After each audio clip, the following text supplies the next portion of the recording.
Folks, we have mind-blowing news from the stock market and you have to prepare right now. There's no time. Look, yesterday, Jerome Powell confirmed that the Fed is going to cut rates in September. They pretty much confirmed it, although he didn't literally verbatim said it. In his Powell speak, that's what he meant. Now, we all understand that the Fed rate cut is guaranteed in September, 100% mark it down. The question is, number one, is your portfolio ready for this? Because this literally changes everything, changes the rules of the game. And number two, if not, which kind of stocks, which kind of asset classes beyond small caps you need to be looking at to adjust your portfolio to this new environment. Let's talk about it in today's video. First of all, I want to say thank you to the 17,000 people who joined this channel and subscribed over the past 28 days. It's literally 400% more than we get in a month. So I'm humbled by that. Thank you so much. Welcome home. And number two, for those who've been asking me about the Academy spots, the Academy is currently full. So we don't have new spots right now. We will probably open a few spots in September, maybe earlier. I don't know. It's on patreon.com/Tom Nash. The link is below. You can check it periodically, but when we have new spots, you will see it open up again. So meanwhile, by the way, you can join the Discord. Discord is free to join and it's open to everybody at all times. Discord.gg/Tom Nash. The link is going to be below. Join for free. We have 15,000 people there and it's really beneficial. It's a good asset to have on your site. Look, let's talk business. Next Fed meeting is in September. The reason is because, like myself, the Fed is on vacation, so we're not going to have a rate cut before September. That will be a certain rate cut. September is a cut. Look at the Fed CME watch tool. They're pricing in 100% chance of a cut in September. And if you ask me, we will have 2 cuts for sure, maybe even 3 cuts this year at a very high degree of certainty. But it doesn't matter. Whether we have 1 cut or 3 cuts this year, it is irrelevant. Once we have the first rate cut, it's game on. It's a process. The Fed has confirmed this. Once they start cutting, it's going to start going down and down in a continuous manner. So we will start cutting. We will end up probably at 4, maybe 3.5% in that range. 4.4 to 3.5% interest, which is a lot lower than we have right now. That has to be priced in by this market. And when you ask yourself which kind of stocks will benefit from this beyond small caps, think about it this way. Which were the biggest casualties of this, right? Which sectors got hit the most when the interest rate spiked? Well, the industrial sector got hit most, the real estate sector, financials, regional banking, small caps, obviously. So that's the answer right there. The same asset classes that were hit the most by higher interest rate will be the biggest beneficiaries now that we know that interest rates are dropping. Now, as far as ETFs, I'm not going to tell you what to buy, but we spoke of a bunch of different ETFs to get exposure to these sectors. One would be the IWM for small caps. One we talked about a lot, the Russell 2000. Another one would be XLF, that's for the financial sector. The KRE for regional banking. You have XLI for industrials. You have a whole bunch of REITs that you can invest in real estate. There's so many options out there. Just pick and choose and do your own research. Don't forget, that's super important. Now, as far as the IWM goes, that is the Russell 2000. A lot of people have been asking me about it. Simply put, these are 2,000 stocks that are good good stocks. Grandpa and I went hard yesterday.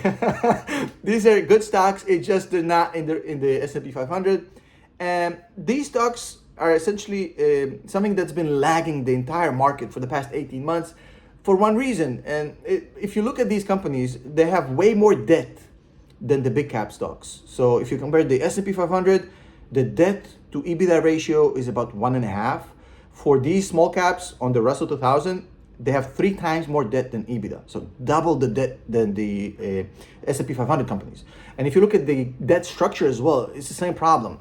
While, on the S&P 500, just, about 10% of the debt is floating rate, which means the rate that's in the market, so it changes. So they're not that impacted by interest rate increase because 90% of their debt is fixed. On the other hand, on the Russell 2000, 50% of the interest is floating rate, which means they're super sensitive to interest rate cuts and raises, of course, and now they will benefit the most.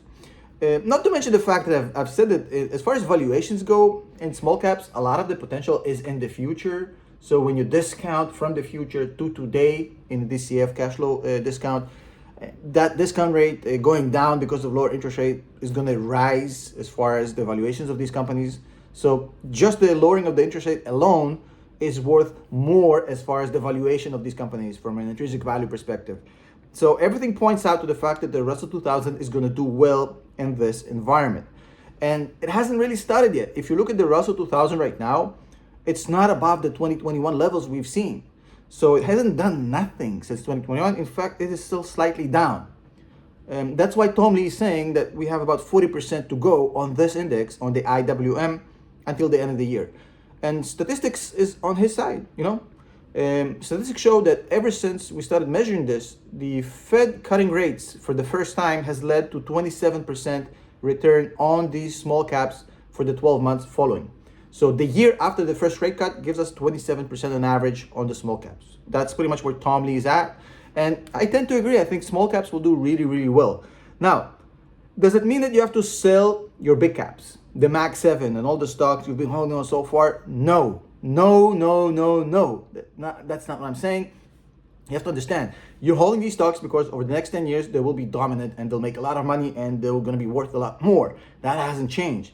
Another thing to remember is that lowering rates is good for big caps as well. So they'll do great in this market as well. It's just what we're saying is that the small caps will have to catch up. So there's a temporary lag, a temporary arbitrage deal when the small caps will catch up to the big caps. And that is the deal Tom Lee is talking about. He's not talking about the next 10 years. He's talking about the next 6 months. That's what we're saying here.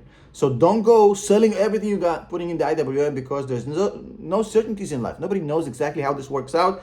This is something that you can do with a little bit of money just to enjoy and add some exposure to your portfolio. Don't go changing your entire portfolio for this unless you're a trader. But for long-term investors, it's an opportunity to take a little bit of money, put into that asset class, and enjoy the rise a little bit and add a little bit of spice to your investing life.